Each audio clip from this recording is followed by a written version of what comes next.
राजनीति में सफलता विफलता भाग्य का खेल है। यह जानने के लिए कहीं दूर जाने की जरूरत नहीं।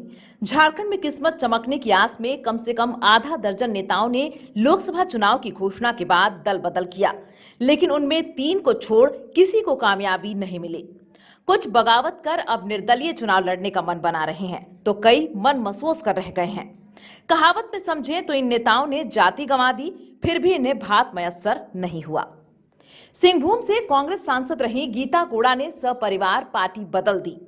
वे खुद तो भाजपा में शामिल हुई ही अपने पति पूर्व सीएम मधु कोड़ा को भी भाजपा की सदस्यता अपने साथ ही दिला दी। भाजपा ने गीता को सिंहभूम से लोकसभा चुनाव का टिकट दे दिया। शिबू सोरेन की बड़ी बहू और जामा से 4 बार के विधायक सीता सोरेन ने जेएमएम छोड़ भाजपा के साथ जाना पसंद किया। उन्हें भी भाजपा ने दुमका से पूर्व घोषित अपना उम्मीदवार हटाकर उन्हें टिकट दे दिया। इन दोनों की तरह ही भाग्यशाली निकले भाजपा छोड़ कांग्रेस की सदस्यता लेने वाले विधायक जयप्रकाश भाई पटेल। कांग्रेस ने उन्हें हजारीबाग से अपना प्रत्याशी घोषित कर दिया। तीनों मैदान में ताल ठोक रहे हैं। किला फतह करने में वे कितने कामयाब होते हैं, यह देखना बाकी है। लोकसभा का चुनाव लड़ने की इच्छा भाजपा के पूर्व सांसद रामटहल चौधरी और गिरिनाथ सिंह के मन में भी हिलोरे मार रही थी। रामटहल चौधरी रांची से कई बार सांसद रह चुके हैं। यह दूसरा मौका है जब उन्हें भाजपा से टिकट मिलने की उम्मीद नहीं थी, इसलिए उन्होंने दिल्ली जाकर कांग्रेस का हाथ पकड़ लिया। इसी तरह आरजेडी से भाजपा में आए गिरिनाथ सिंह ने चुनाव की घोषणा के साथ ही राजद में जाना मुनासिब समझा, ताकि कहीं से टिकट मिल जाए। पर सबकी किस्मत तो एक जैसी होती नहीं, दोनों की किस्मत ने दगा दे दिया। गिरिनाथ को आरजेडी कहीं एकोमोडेट नहीं कर पाया, तो रामटहल को भी खाली हाथ रह जाना पड़ा। जयप्रकाश वर्मा पूर्व विधायक हैं। गांधी विधानसभा सीट से उन्होंने भाजपा के टिकट पर विधायकी का चुनाव लड़ा और विजयी रहे।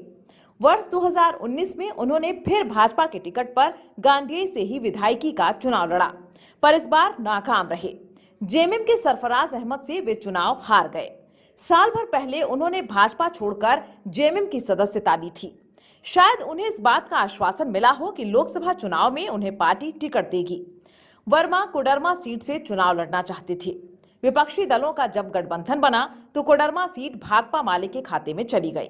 वहां से माले के प्रत्याशी विधायक विनोद सिंह चुनाव लड़ रहे हैं। निराश होकर जयप्रकाश वर्मा ने बगावत की राह पकड़ ली है। अब उन्होंने घोषणा की है कि वे कोडरमा से निर्दलीय लोकसभा का चुनाव लड़ेंगे। लोकसभा चुनाव में टिकट की उम्मीद में भाजपा के कुछ अन्य नेताओं के भी पाला बदलने की चर्चा चुनाव की घोषणा से काफी पहले से चल रही थी। इनमें कुणाल सारंगी और रविंद्र पांडे के नाम प्रमुख थे।